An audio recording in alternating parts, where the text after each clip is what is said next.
여기에 파리 생제르맹 소속 이강인이 프리미어리그 구단의 러브콜을 받고 있습니다. 프랑스 매체 겟 풋볼 뉴스는 이강인은 모든 포지션을 유연하게 소화할 수 있다. 아시아 시장에서도 큰 가치를 지닌 인물이다. PSG에서 선발, 교체를 오가면서 꾸준한 시간을 보내고 있다.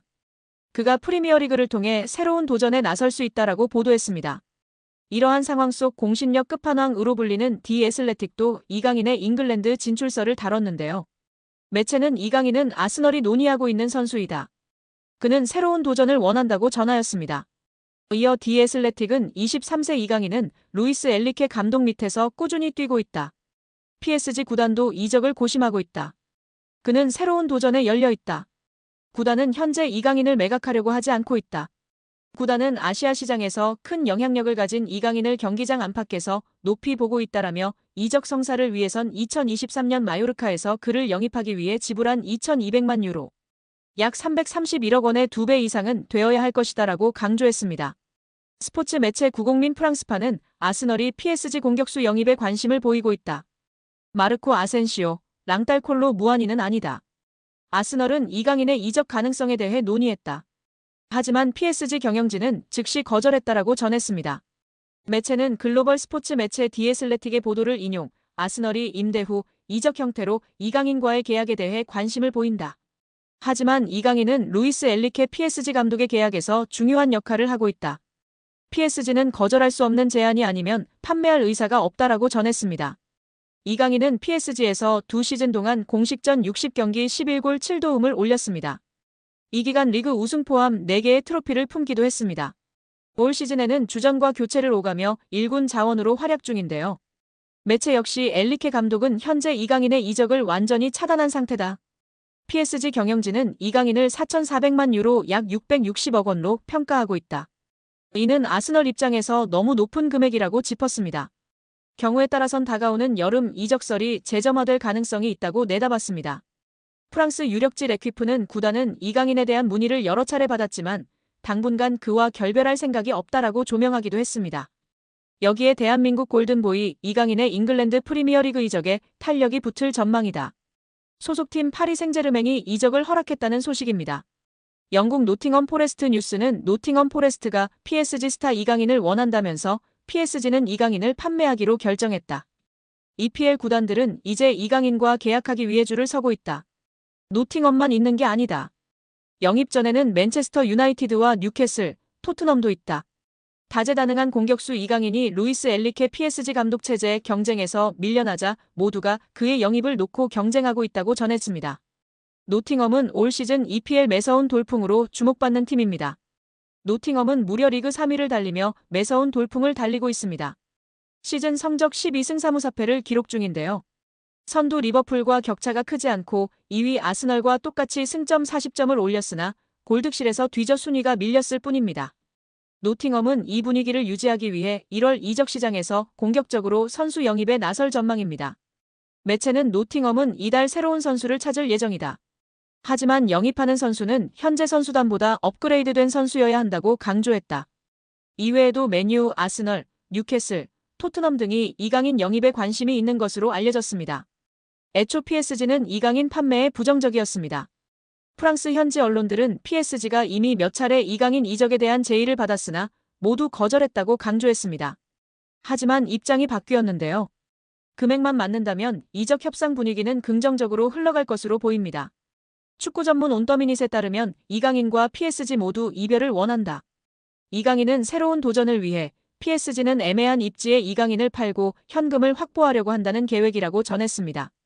또한 프랑스 PSG 토크는 PSG가 이강인의 이적료로 4,400만 유로 약 660억 원을 원한다고 밝혔습니다. 부담스러운 금액이기는 하지만 맨유, 아스널 등 빅클럽들이 지불하지 못할 금액도 아닌데요. 이들이 이강인 영입을 결심했다면 적극적으로 움직일 전망이라고 시선이 지배적인 상황입니다. 맨유, 아스널, 뉴캐슬 모두 이강인 영입이 절실합니다. 맨유의 경우 측면 공격수 마커스 레시포드가 이적을 앞두고 있습니다. 깊은 부진에 좋지 못한 인터뷰로 루벤 아모림 신임 감독에게 제대로 찍혔습니다. 레시포드는 이적하고 싶다는 뜻을 드러냈습니다.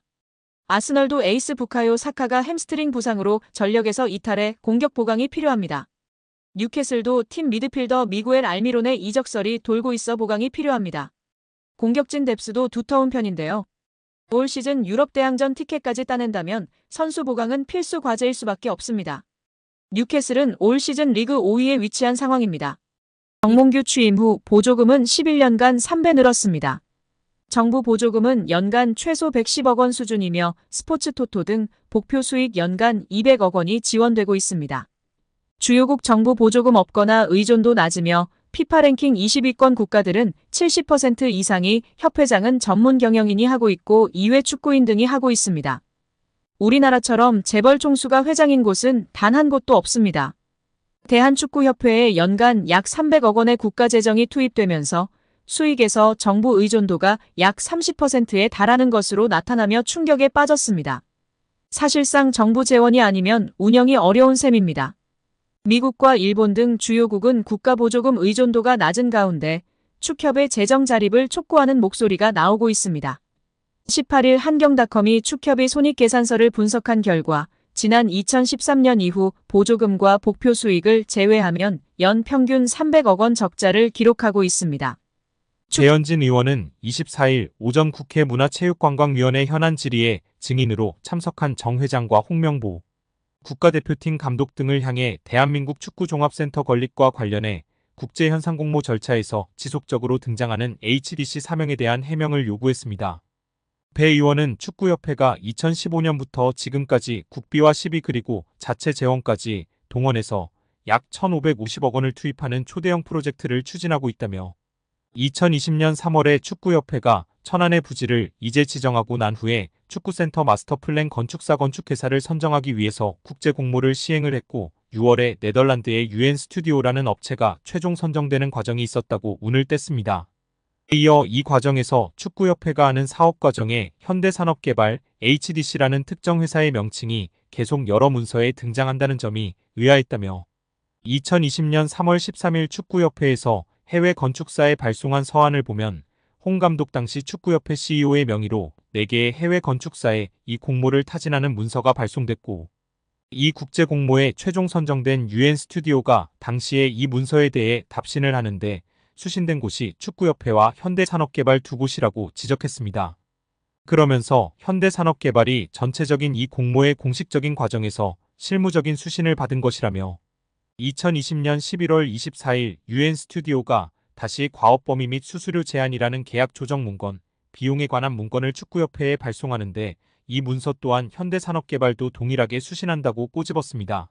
홍명보 감독이 축구대표팀 사령탑 선임 과정에서 대한축구협회 전력강화위원회 회의에서 1순위가 아닌 2순위 추천 후보였다는 스포츠윤리센터 조사 결과가 나와 논란을 낳고 있습니다. 스포츠윤리센터는 지난 7월 대한축구협회의 축구대표팀 감독 선임 관련 비리가 있다는 제보를 받고 조사에 착수했으며 약 4개월 만에 이를 마무리하면서 정몽규 회장과 김정배 부회장, 이임생 전 기술총괄이사에 대해 문화체육관광부 징계를 요청하는 조처를 의결했습니다. 이번 스포츠윤리센터의 징계 요청 결정문에서 논란이 불거진 것은 홍 감독에 대한 전강위의 추천표였는데요. 신동욱 국민의힘 의원실을 통해 확인한 결정문에 따르면 스포츠윤리센터는 축구협회 국가대표 전강위 10차 회의에서 홍 감독이 다비드 바그너 감독에 이어 두 번째로 많은 추천을 받았습니다. 이는 축구협회가 지난달 전강위 10차 회의록을 공개하면서 홍명보 감독과 외국인 감독이 가장 많은 7명의 위원으로부터 추천받았다고 밝힌 것과는 배치되는데요.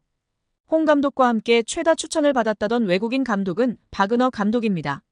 대표팀 감독 선임 과정을 살펴본 문체부 감사 결과에서도 홍 감독이 전강위 10차 회의에서 바그너 감독과 최다 추천 후보였다는 축구협회 발표 내용과 크게 다르지 않았습니다.